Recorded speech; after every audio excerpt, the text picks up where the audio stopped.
બોટાદ તાલુકાના હળદર ગામ ખાતે ગઈકાલે એક પથ્થરમારાની જે ઘટના બની હતી। અહીંયા ખેડૂતનું મહાસંમેલન યોજાયું હતું, જેમાં પોલીસ અને લોકો વચ્ચે ઘર્ષણ થયું હતું। ત્યારબાદ પોલીસ દ્વારા હળવો લાઠીચાર્જ કરવામાં આવ્યો હતો। સૌપ્રથમ શરૂઆત લોકોએ પથ્થરમારાની કરવામાં આવી હતી। ત્યારબાદ આજની જો વાત કરવામાં આવે તો આજે સંપૂર્ણ રીતે હળદર ગામમાં શાંતિપૂર્ણ માહોલ જોવાયો છે। જે પ્રમાણે આપ જોઈ રહ્યા છો કે મોટા પ્રમાણમાં પોલીસ જે છે તે પોલીસનો સુસ્ત બંદોબસ્ત ગોઠવી દેવામાં આવ્યો છે। એસઆરપીની ટુકડી સહિત એસપી રેન્જ આઈજી સહિતનો મસ્ત મોટો કાફલો જે છે તે હાલ અત્યારે અહીંયા હળદર ગામ ખાતે ખડકી દેવામાં આવ્યો છે અને સંપૂર્ણ માહોલ જે છે તે શાંતિપૂર્ણ માહોલમાં હાલ અત્યારે જોવા મળી રહ્યો છે। હળદર ગામ માટે, બોટાદ જિલ્લા માટે આ એક દુઃખદ વાત છે કે ખેડૂત અને પ્રશાસન એટલે કે બોટાદ જિલ્લા પોલીસ જે ઘર્ષણ થયું છે, આ ઘર્ષણની અંદર એક વાત બહુ સમજવા જેવી છે કે હળદર ગામ છે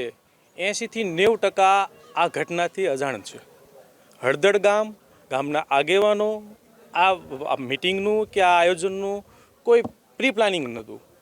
હા, એક વાત એમ જરૂર કહીશું કે જે ઘટના બની છે એ ઘટનાની અંદર હળદર ગામના નિર્દોષ લોકો આમાં આવી ગયા છે।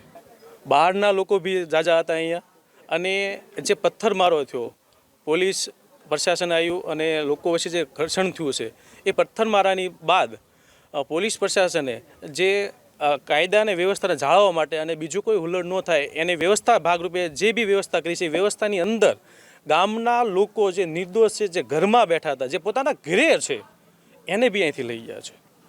જે છે અસામાજિક તત્વો હતા, અને અમે એ વસ્તુ ક્લિયર કહીએ છીએ કે મોસ્ટ ઓફલી બહારના હતા।